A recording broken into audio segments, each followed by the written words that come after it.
Ladies and gentlemen, welcome back for another video. What we're going to be doing today is we are going to be breaking down our top 5 upset alert games for week 3 of the 2024 college football season. So we're focusing on our top 5 matchups where the favorite team could potentially come in here and lose in week 3. They need to be on upset alert. Go ahead and hit that like button and subscribe. If you have any comments, drop them below and I will make sure to respond. We go over predictions for every college football game every week, and we also do the same thing for every NFL game as well. So make sure to hit the like button and subscribe. So kicking things off, the very first game that stood out to me where the team needs to be on upset alert is our very first top 25 matchup on Friday. We have one of only 2 top 25 on top 25 matchups at 8 p.m. on Fox. Friday night, we have number 20 Arizona visiting number 14 Kansas State. So Kansas State is the higher ranked team. They're number 14. They have a 73% chance to win this game. They are 7-point favorites. The over-under is 60.5.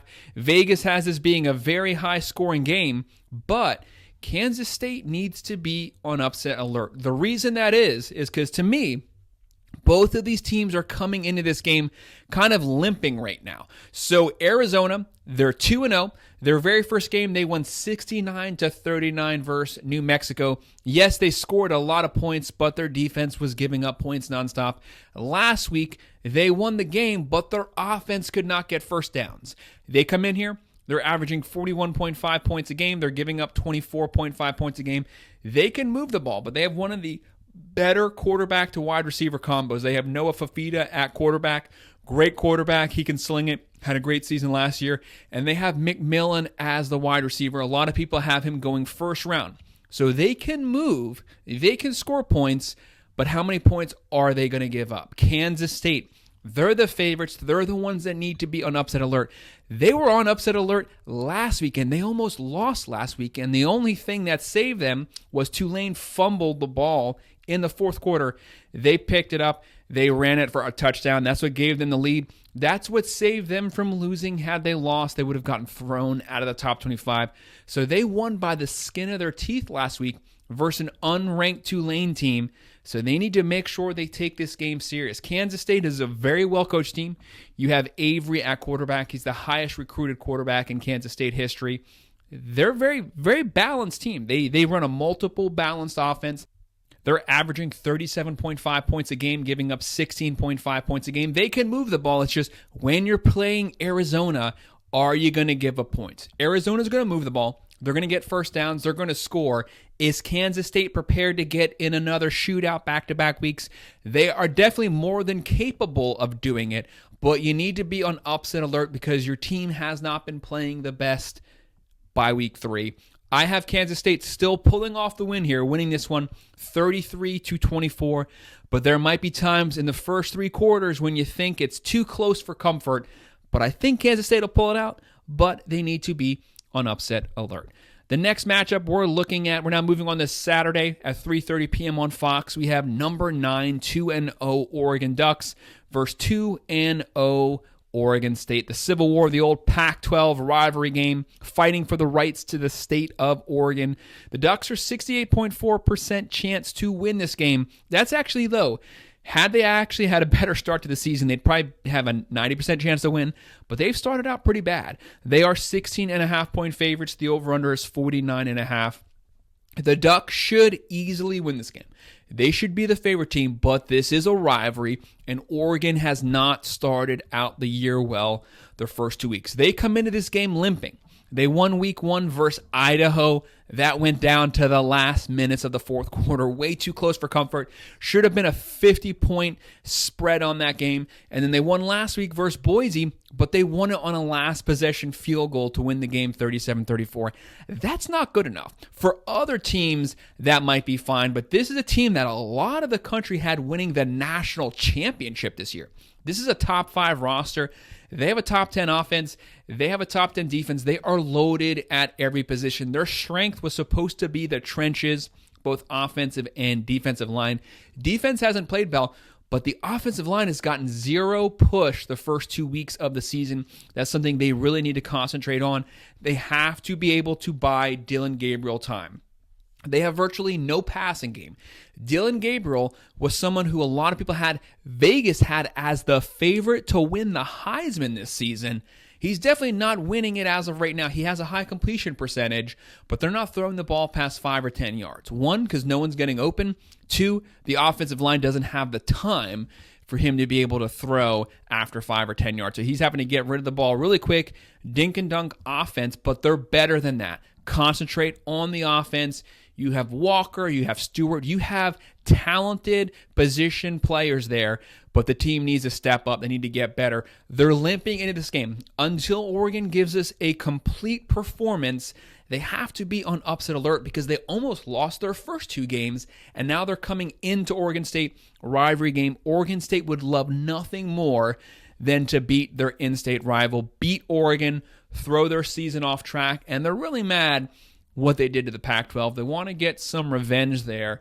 Oregon, I'm not hitting the panic button yet. I think they're going to get things right, but they need to get it quick because the Buckeyes game is on the horizon. You can't come in here playing this style of offense versus the Buckeyes defense, so they got to get things on track. I have Oregon winning this one 38-21. Seeing some steps going forward, the offense starts getting better, but until we see that complete performance from the Oregon offense, I have to have them on upset alert. And the next game we're going to be taking a look at on ESPN2 at 12 p.m. We have number 13 Oklahoma State at 2-0 versus unranked Tulsa at 1-1. Oklahoma State has a 83% chance to win this game. Pretty big spread here, 18.5-point favorites.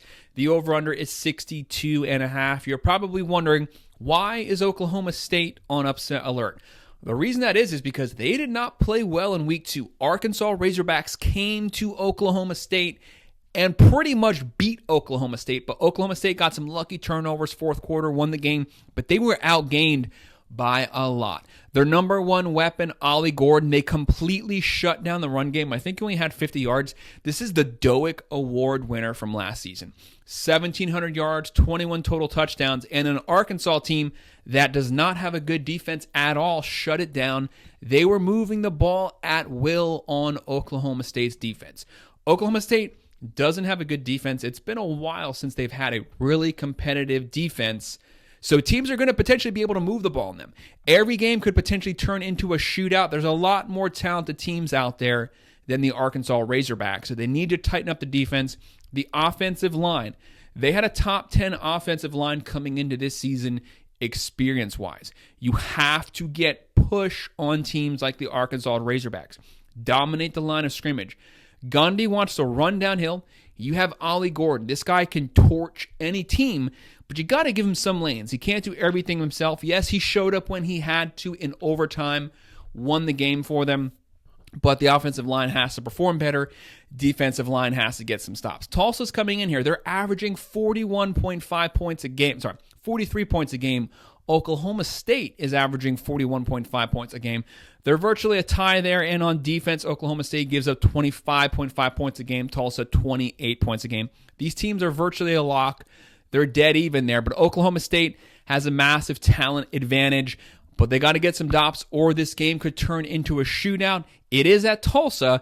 Oklahoma State has to make sure that they take the momentum they built last week. They carry it into this game. I have the favorites winning here, 41-23. That's a handed win there, but due to their defense and their bad performance on the line last week, facing a high-scoring team, you have to potentially have them on upset alert. Our next matchup is an SEC matchup. This is the game day game, 12 p.m. on ABC. We have number 16 LSU, 1-1, visiting 2-0 South Carolina Gamecocks. This game's at 12 p.m. LSU, the favorite, the only ranked team here. They have a 51% chance to win this game. They're 7-point favorites. The over-under is 48.5. This game's basically a 50-50. They're 51% chance to win this game versus an unranked team. Why is that? So LSU lost that close one to USC, but we saw the massive strides they had from their defense. Their defense last year was pathetic. They looked a lot better under Blake Baker. Week 1, versus USC, but they lost the game. Very close game. Week 2, they come in there, they play Nichols. The offense is a little sluggish, but their defense is getting scorched up and down the field versus Nichols. That should have been a 70-3 win, but it wasn't. Yes, their offense can move the ball under Nussmeier. They have playmakers at wide receiver. They lost their starting running back. That's a massive loss, but this team is loaded. This is a top 10 overall roster according to ESPN. They have to be able to move the ball more efficiently. And on defense, you can't let Nichols be scoring over 20 points versus you. That's pathetic. That's not acceptable. South Carolina, they were supposed to lose last week versus Kentucky. They torched Kentucky. They dominated the game in all facets on both sides of the ball. Vandergrift looked awful last week. They were getting turnovers. Shane Beamer was supposed to be on the hot seat this season. He was supposed to be getting fired this season. As of right now, that's not the case. He's actually looking pretty good. So South Carolina, they're riding a momentum high into this game. LSU's kind of limping into this game. Brian Kelly cannot afford in year 3 to drop to 1-2 by week 3.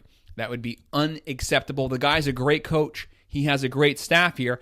I have faith in Brian Kelly, but he can't let LSU lose this game. He has to will them over.